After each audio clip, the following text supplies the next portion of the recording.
A monotonous electronic sound kept on repeating. The room was colored with hygienic tones, in other words, emotionless white. It was a room at a certain university hospital. Neither her doctors nor the person herself had any doubts that this room, which had a price so high no commoner could afford to spend a single night there, would be the last room she ever saw. Was the person on the bed Ava? Even if someone told you that was so, she was unbelievably aged and worn out. The well-built man in a suit waiting in the corner near the door was having a whispered conversation through an intercom with someone outside. He was a guard protecting Ava's person. After telling the person on the other side of the intercom to wait, he approached Ava's bed. Ava had been awake for a short while. However, she stared at a single point in empty space, as though her mind was not in the same place. エンジェさんが下のロビーに到着しました。お通ししてよろしいですか? For a long time, Ava didn't answer. However, bit by bit, her eyes began to regain their focus, and she gave a small nod, indicating that she didn't mind if they called NJ. It had been Ava who called her, and she was right on time. By this point, Ava would refuse anyone who wanted a meeting without an appointment. The room was dark, even though it was still light outside, because the curtains were always closed. There was always one guard waiting in the room, and 3 more waiting in the corridor and the lobby. They were all there to protect Ava's person. Eventually, there was a sound of a knock. Also, there was a message from the intercom that the guest's body check had been completed with no problems. The door was unlocked, then opened, and a high school-aged girl was standing there. 会長、エンジェさんがいらっしゃいました。Ava reacted and turned her face towards the guest. However, instead of reacting to the guard's call, maybe it would be better to say that she reacted to the smell of NJ's makeup. After being shut up in this room for so long, Ava was sensitive to even the small changes in smell.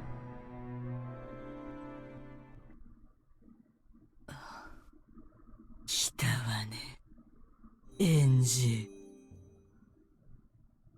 来たわ。呼ばれたから。On Ava's face, there was no trace of a person warmly welcoming their niece. And on NJ's face, you couldn't see the expression of one pleased to meet with their aunt. Ava waved her arm, which had grown as thin as a withered branch, and motioned the guard to leave. The guard bowed silently and went out into the hall. 暗い上に空気もひどいわ。カーテンでも開けたら。そうすると、あんたの依頼した殺し屋が窓越しに撃ってくるって寸法なのかしら。あんたの暗殺依頼なら、私が受けたいわ。家でのんびり、ほんの1月も過ごしてれば、勝手に任務が終わるもの。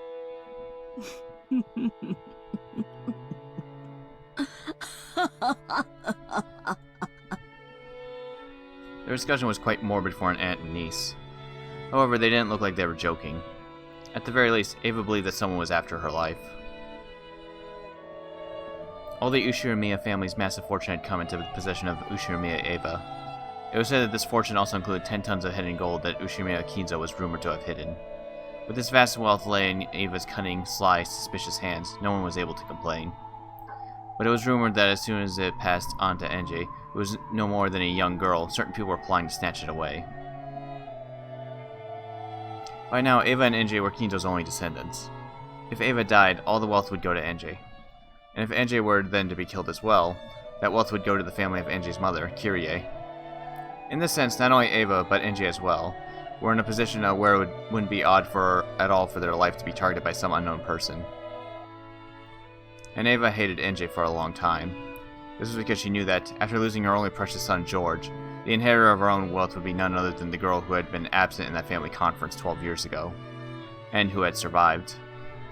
Ava shunned NJ, disliking her, and even hated her. She isolated NJ in a special school and separated her from the youth and happiness normal people have, trying to keep her as a pet until death. However, Ava had succumbed to an incurable illness, and ironically, her remaining life was estimated to be the same as Kinzo's, who had been in that family conference 12 years ago. Both Ava and NJ hated each other. Even though they were each other's last blood relatives, they hated each other so much that they hoped the other would die quickly. それで、わざわざ呼びつけて何の用？私はもう長くないわ。ヤブ医者どもは、未だに私が盛られた毒が何かも検出できない。わかってるの？きっと某国の諜報機関で使われてた秘密の暗殺薬なのよ。ああ、私は殺されるのよ。殺されるのよ。よかったわね。もうじき死ぬわよ。そうすれば、さぞやあなたの胸がすくでしょうね。かわいそうな人。This always happened. They immediately deviated from the main topic, distorting it into a more unsettling discussion. Ava, who was absolutely paranoid, believed that someone was always after her life. And in actual fact, after inheriting the vast wealth of the Ushinomiya family, she had used wild methods just like Kinzo had done in the past, repeatedly making money by any means necessary and creating as many enemies along the way. With a massive supply of capital, she had plotted to aggressively buy businesses that were starting to have rapid growth, making them buy it back at a high price under the guise of reconciliation. Ironically, it was the same type of action that her husband's company had been hit with 12 years ago. She had repeated this constantly for 12 years. She had also earned a lot of hatred. If her husband had heard this from beyond the grave, he might have defended her, saying that the loneliness from losing her family fueled her actions. However, of all the people who knew her now, none would defend her.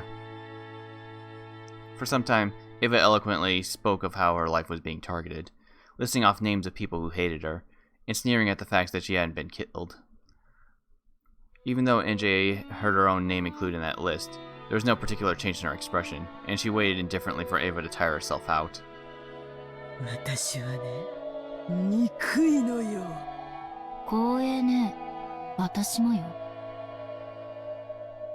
ジョージのために築いた未来だった。それをあんたにかすめ取られるなんて。ルドルフの娘に奪われるなんて。私は悔しい。子も残せず、財産すらも奪われるなんて。それが私には許せない。だったら財産全部お布施にでもしちゃえば。お百度踏んでた宗教系の連中はどうしたのよ。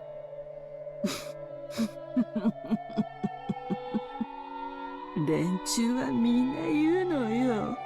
多すぎる財産が私の負担になっているって。決まってだから預けて清める必要があるとか言い出すのよ。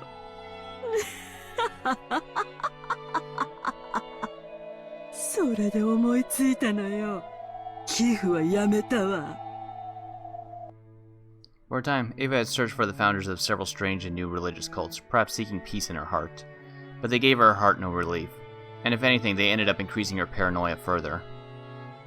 お金が余ってるなら、サラブレッド買い占めて、コンビーフでも作れば？それよりもっと面白いことを思いついたのよ。いろいろ悩んだわ。どうやればあなたをひどい目に遭わせられるかをね。殺してしまおうとも思ったわ。あるいはすべての財産を消し去り、あなたを無一文にして後宮家から叩き出してやろうかとも思ったわ。素敵でしょ？お上品に育てられたご令嬢が腐ったパンや泥水を這いつくばって漁り回るのよ。あ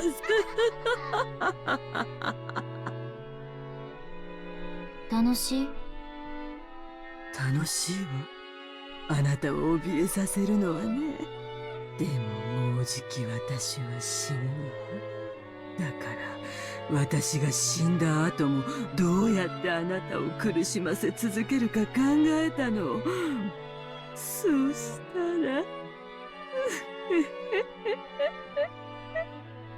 ら案外単純なことだったわ。それをあなたに話したくて呼んだのよ。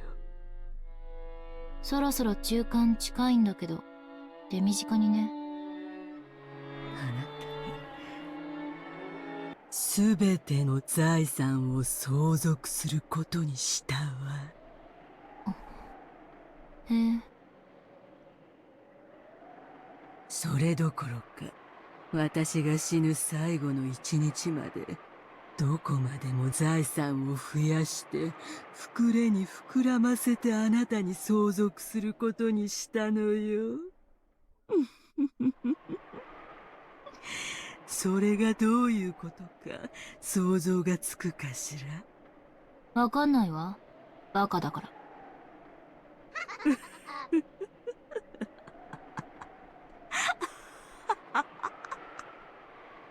そうよね。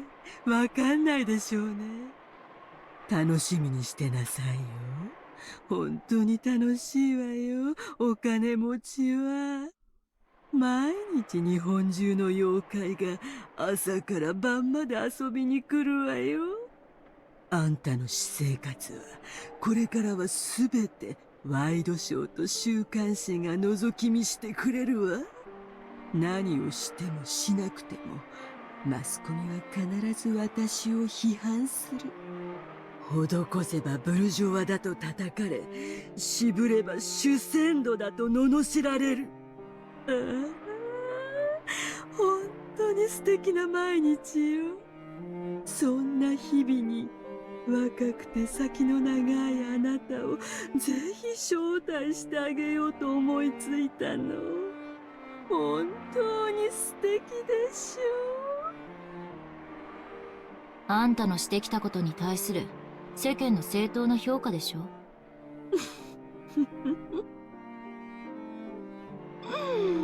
そうね、そうでしょうね。いいわ。好きなだけ私を罵るといいわ。そしてその評価をあなたが背負うのよ。製品が善人、金持ちは死ねというのが日本の文化。あんたはやがて何をしてもしなくても日本中から妬みと恨みの象徴に祭り上げられていく。そんな生活の中で生きていくあなたのこれからの人生は、あんたの味方は誰もいない。あんたの悩みなど誰も聞かない。あなたを罵ることは公然としたスポーツになる。そしてそれを誰も止めない。ああ、エンジェ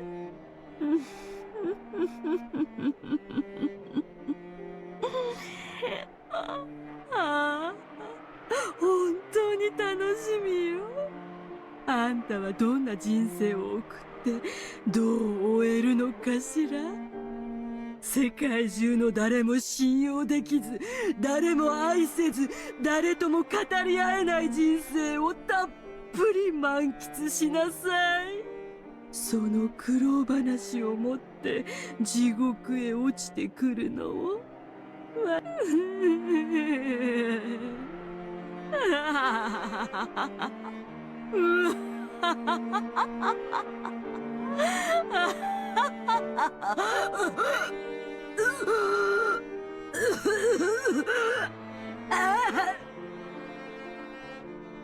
Her insane laughter turned to a painful cough. Without changing her expression in the slightest, looking completely unconcerned, NJ stared only at the only survivor of Rokonjima. Perhaps because he found the violent coughing suspicious, the guard gave a short knock on the door and rushed in at the same time. NJ glanced at him, wordlessly making it clear that she didn't intend to make a step from where she was. NJ was prepared for some kind of trap to frame her in Ava's death. However, that was fortunately a needless fear. As the guard rubbed Ava's back, he poured hot water from a thermos into a mug. As he did, Ava kept coughing, apparently in pain. NJ figured that this was probably the last she'd see of the Rokonjima witch's final days. Eventually, the coughing subsided, and Ava regained her normal breathing. However, the glittering madness inside her eyes hadn't subsided in the slightest.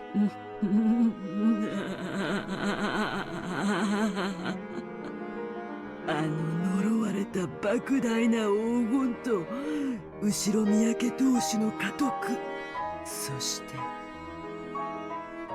黄金の魔女ベアトリーチェの名を今こそあなたに譲るわ。魔女の名にふさわしい狂って歪んだ生涯を楽しみなさい。そんなのいらないわ。それより教えて。あの日、六軒島で何があったの？事故があったなんて、私は信じない。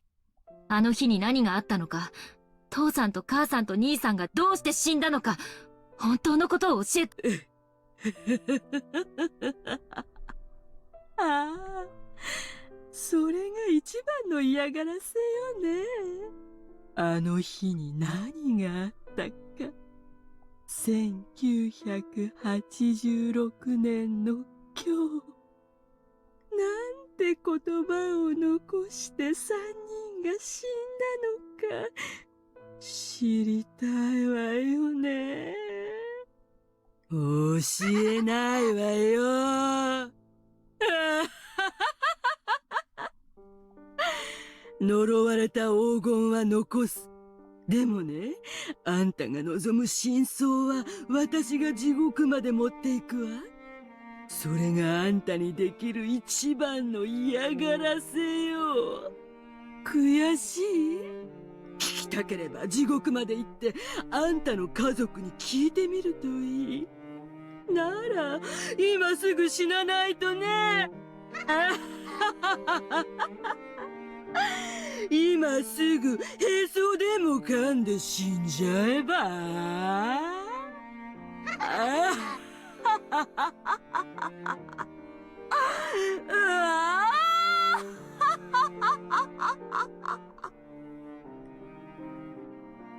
That laugh continued until she started coughing again, and that cough did not subside until she started moaning and going into convulsions.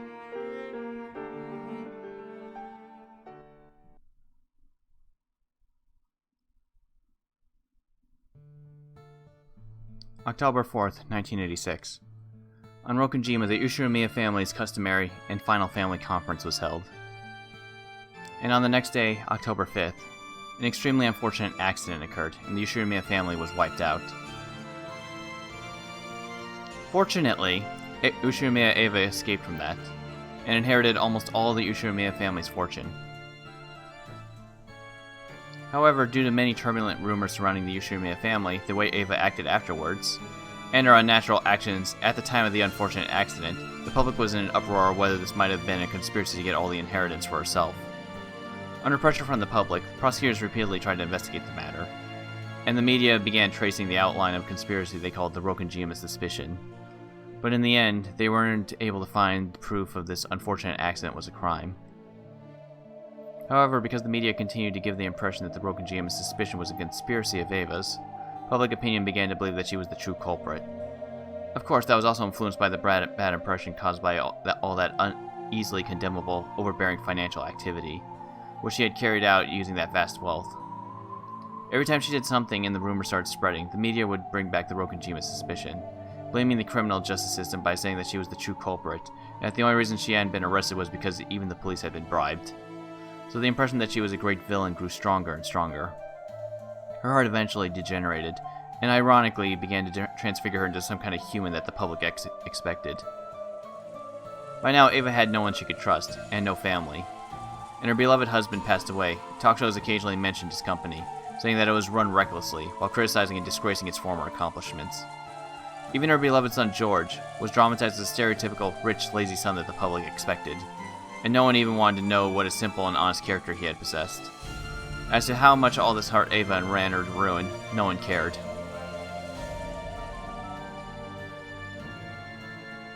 The public was only interested out of curiosity, about how a super-rich evil woman killed her whole family and lived her pitiful later years. So that happened more and more, and eventually, Eva's personality was transfigured until people started calling her a lunatic. And it was said that this sometimes reminded her of her father, whom she once admired in his later years, and that she laughed at herself with scorn. And on the day of the final family conference, because Yoshimiya Rudolph's daughter, NJ, had been sick and stayed with her mother's family, she had not participated. At the age of 6, she had lost her family and gained Eva as her guardian. Since NJ had become Eva's only blood relative, Eva took very good care of her. She had imposing guards surrounding NJ's person at all times to prevent her from coming to harm. NJ even had a right to play friends, to come home from school together, and enjoy seasons together, stolen away. so that she can live a full and pleasant school life. Eva had sent NJ to an elegant boarding school that took care of her every need, completely isolating her from the world. She didn't even know the popular songs that girls her age might hum. She was never given a chance to enjoy window shopping with her friends or stuffing her mouth with crepes, much less an encounter with a member of the opposite sex to make her heart throb. NJ did not have a single friend. If anyone carelessly acted friendly with NJ, it would be scolded by the guards or else the teachers. All of them were strictly ordered not to let shabby humans approach the daughter of the esteemed Ushirimiya family.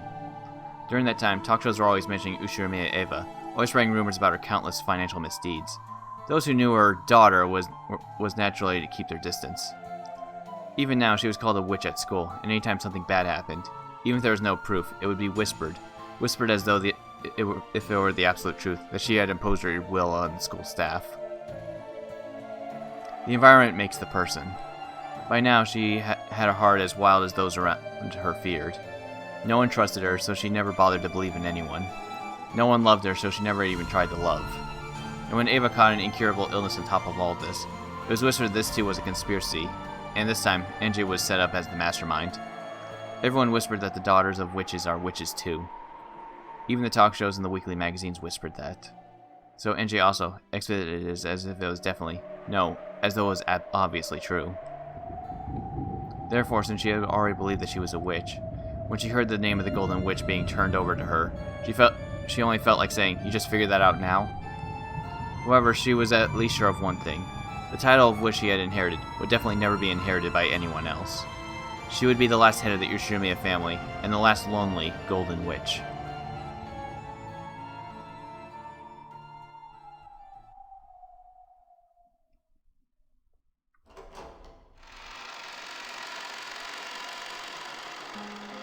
Angie could be seen on the roof of the skyscraper.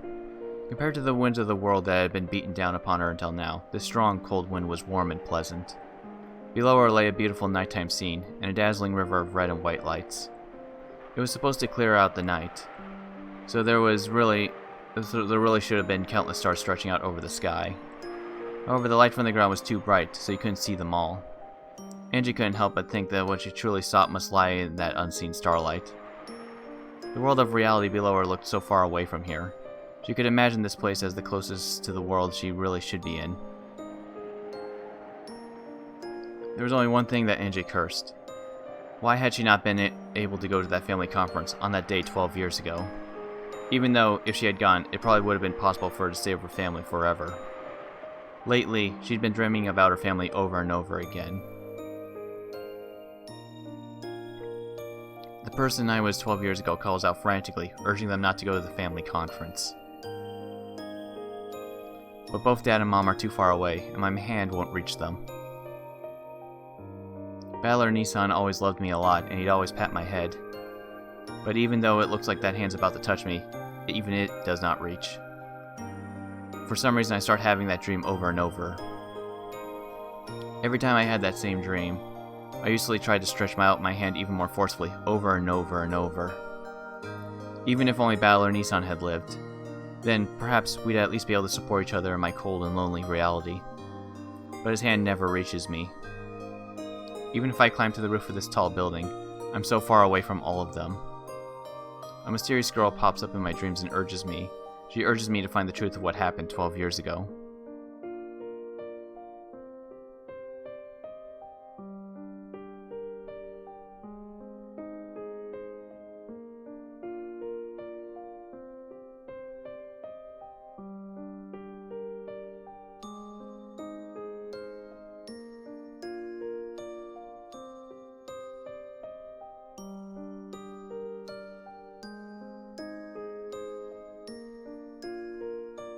父さんたちにあの日何があったのかを知ることができたなら帰ってきてくれるの？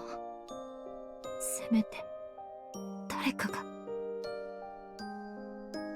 There was no way that anyone would answer that question for her. I get it. In this world I have no family or friends. So, let's go. Let's go home. To where my family is.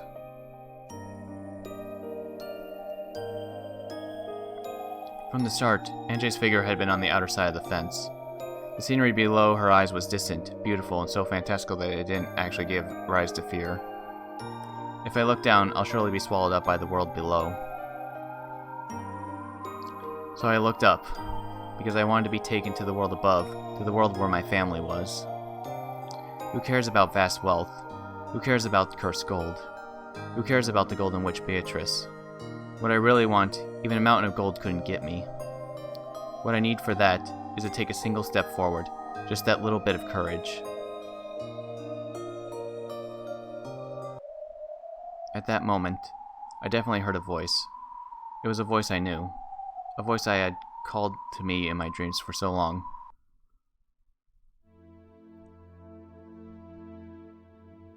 Before my eyes, in other words, in midair above the jet black nighttime scenery, there was the figure of a girl I'd seen in my dreams.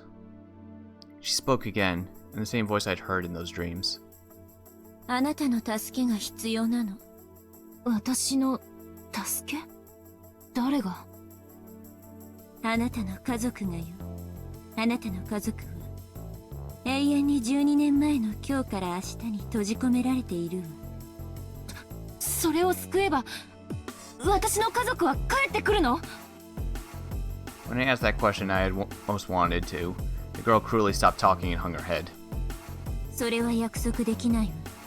敵は黄金の魔女ベアトリーチェ。強大な相手よ。私には太刀打ちできない。でも同じ黄金の魔女ならなんとかなるかもしれない。何の話かわからないわ。1986年のベアトリーチェに太刀打ちできるのは1998年のつまりあなたよ。エンジェ・ベアトリーチェ。12年前の魔女が私の家族を奪ったの？そう、あなたの敵に当たる。あなたに常に孤独な未来を強いる元凶よ。私の家族の敵。見返りにあなたの望む最も理想的な世界、家族の帰ってくる世界のかけらを探してあげるわ。でも必ず希望が叶うと約束はできない。1986年のベアトリーチェのゲーム版はあまりに完璧。今日の手土産にその理想のかけらを持参しようとしたんだけれど、未だに見つけられないわ。かなりの強固な運命よ。ラムダデルタと戦った時以来の。何を言ってるのかわからない。あなたに復讐のチャンスを。見返りにあなたが享受できる可能性の中で最も幸せな結末を探して持ってくることを約束するわ。復讐、徒労になるかもしれない。仮に復讐を成し遂げられたとしても家族が帰ってくる絶対の保証はない。奇跡的確率でせいぜい一人を連れ戻せるかどうかよ。Angie understood the meaning of that dream. The dream where it seemed that, with just a little more stretching, her hand might be able to reach that at least Battler Nissan. 奇跡的な確率でもそれはゼロよりは高いのよね。1% くらい。あらゆる可能性の数値は結果の前に無力よ。だからその数字を私には語ることができない。でも私が何もしないよりは絶対にわずかの可能性がある。ええ、あなたが希望を捨てない限り。ただし覚悟して、それは限りなくゼロに近い。いいわ、乗るわその話。いいのね。多分もう二度とここへは帰ってこれないわよ。ここは私のいるべき世界じゃないわ。そして私のいるべき世界は私が自分で探す。あなたの名前を聞かせて。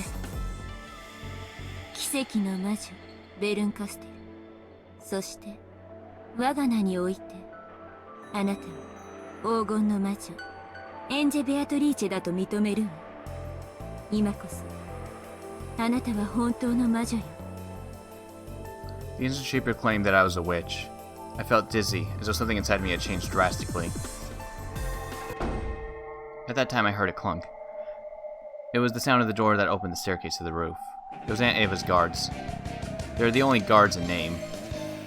Aren't they a cage that wraps the tights around me, shutting me in? They saw that I was already on the other side of the fence and dashed forward, horrified. 20マルタイ発見。屋上応援求む。援助さん探しましたよ。そこは危ないですから早くこちらへ。何あれ？ファンクラブよ。私結構モテるの。捕まる必要はないわね。行きましょう。 Looking annoyed, Bernkastel turned on her heels. In the jet black sky, watching that perfectly casual gesture, I followed as though it was completely normal. 援助さん待ちなさい。早まるな、危ない。ああ、ダメね。全然ダメ。じゃあまたね。See you again。迎えにはリムジンをよこしてちょうだい。みんなも一緒だから。